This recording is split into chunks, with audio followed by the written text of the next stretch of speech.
I would like to introduce Samit Malik from SADA. I'm really happy that the next generation is coming together and using technology to their advantage. He's been traveling the country. He's also been in Canada, creating alliances, and I expect great things from you in the future. You've done, his bio is here, I read it in the program. You've done amazing work, and thank you so much for coming to Cleveland.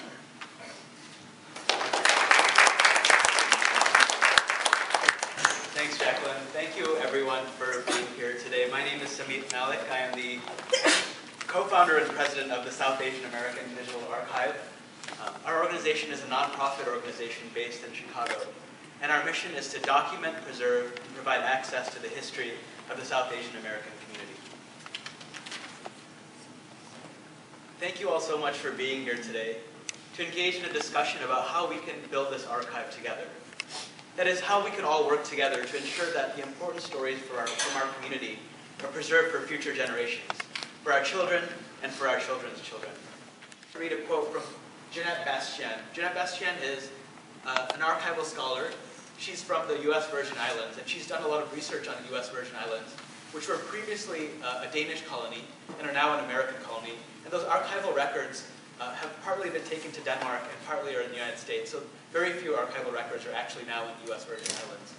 And she's made a strong case for why the U.S. Virgin Islands needs to have these materials returned. She says, a community without its history, without its records, is a community under siege, defending itself, its identity, and its version of history without a firm foundation on which to stand. When we started this organization, the South Asian American Digital Archive, in 2008, there were no archives anywhere in the country, or in the world for that matter, working systematically to document and preserve the material history of the South Asian American community. And we feared that that history was in critical danger of being lost. I'd like to share with you 4 stories from the archive that I think, for me at least, and I hope for you too, will help to reconfirm not just the incredible need for the kinds of work that we're all doing together, but also the incredible possibilities and potential that comes from preserving our history. The first story that I'd like to share with you is that of Congressman Dalip Singh Sound. Congressman Sound was the first congressperson, not just of South Asian, but of Asian American heritage. He represented the 29th District of California starting in 1957. And Congressman Sound's story is a very interesting one. He came to the United States in 1920. He first came because he wanted to do graduate work at the University of California, Berkeley. He came intending to study agriculture. He was going to study fruit canning. That is, I think, taking fruit and putting it into cans, with the idea that he would go back to Punjab, where he was from, and get involved with his family's agricultural work. But once he got to the United States, he discovered that his true love was for mathematics. And so whose true love was for mathematics? So he discovered his true love was for mathematics, and he changed his major and finished a PhD in 1924 in math. In the United States at the time, in 1924, when he graduated with his PhD, South Asians were not allowed to become American citizens. That was the result of a Supreme Court verdict in 1923.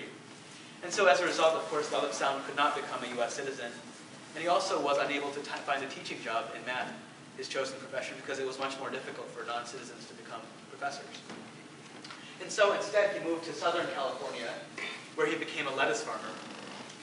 And so for the next 20-plus years, he continued to work as a farmer, but never ceased to be interested in world politics, in his community, and in civic affairs. And so finally, in the late 1940s, when South Asians were once again allowed to become citizens, he became one, and soon after ran for local office. With Congressman Sound's grandson, I was in the Bay Area in 2008, so soon after we started the organization. His grandson's name is Eric Sound. He lives in Palo Alto. And he told me a little bit about the story of what happened to Congressman Sound's archival materials.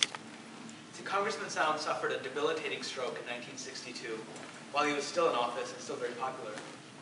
And because of the sudden and tragic and completely unexpected way in which his career ended, there also, of course, wasn't very much thought put into what would happen to his materials at the time. These would be things from his office, like his notes, his correspondence with other individuals, his campaign materials, materials that would really help us understand who he was as a person. So these materials were very hastily boxed up, and they were sent from one family member's house to the next until they finally ended up with Eric Sound in the Bay Area. And when I met with Eric Sound, he told me that he really didn't know what to do with these materials. He had 6 large boxes full of his grandfather's materials. No archive had approached him. And as I was sitting there talking with him, it really hit home to me just how critically important it was for us as a community to take a stand and really come together and ensure that these important materials, and one of the most prominent figures in our own history, are preserved, as well as these other stories that we're preserving together.